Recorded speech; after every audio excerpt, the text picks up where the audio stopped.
ng Palo Lady. Pa-subscribe naman po dyan.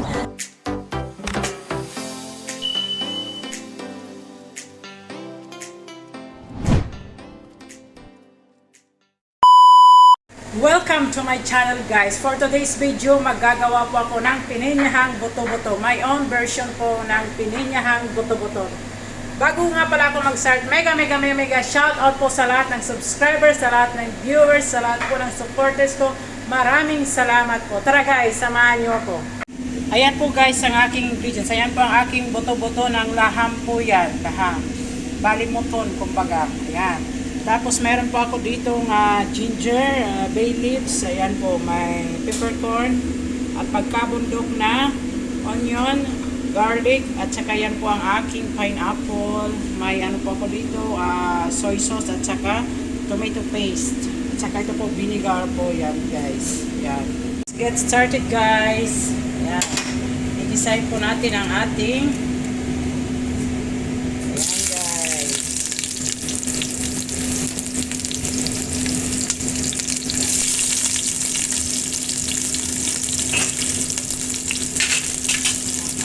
onion.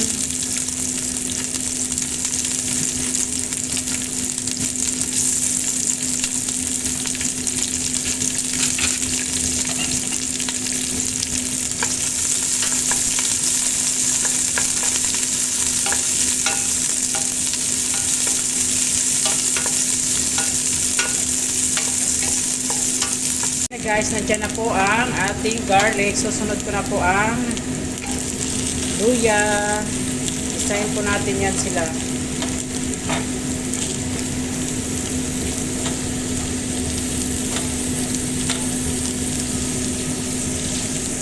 Sunod na po natin ang ating buto-buto guys.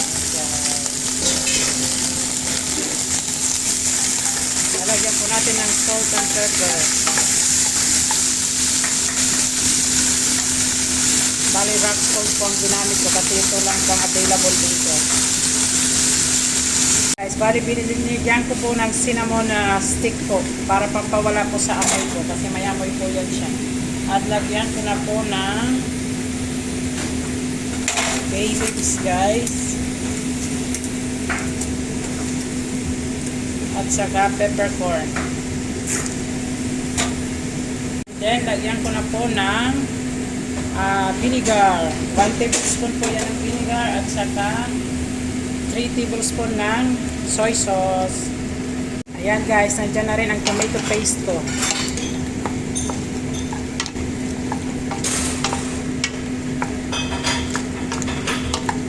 Halo-haluin po natin.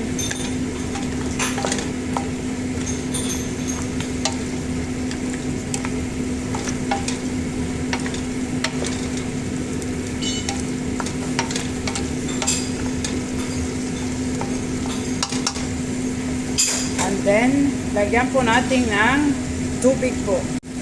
Ayan guys.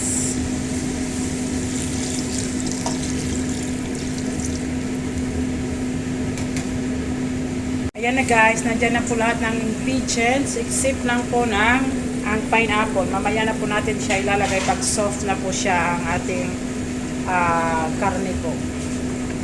Look at it guys! Ayan na po ang aking buto-buto. Ayan. Tapos ilalagay ko na po ang aking pineapple. Ayan guys.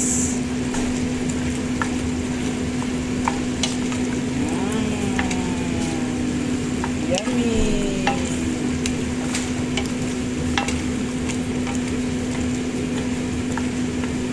Wait na lang po natin until 20 minutes maluluto na po yan. I added 4 tablespoon po ng sugar po yan, kaya po ganyan po. Ayan. Look at it guys. Ayan na po.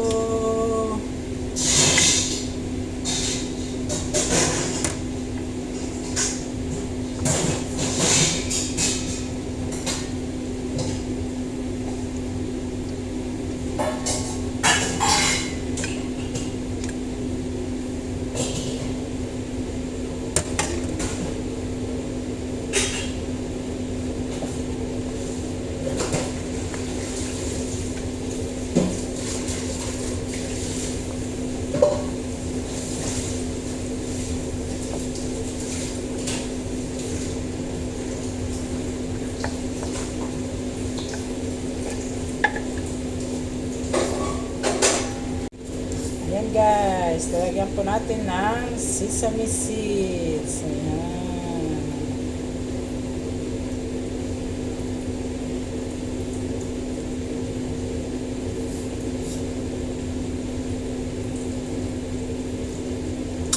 Happy lunchtime everyone! Mabuhay po ang mga OFW. My kind of version of lamb buto-buto with pineapple.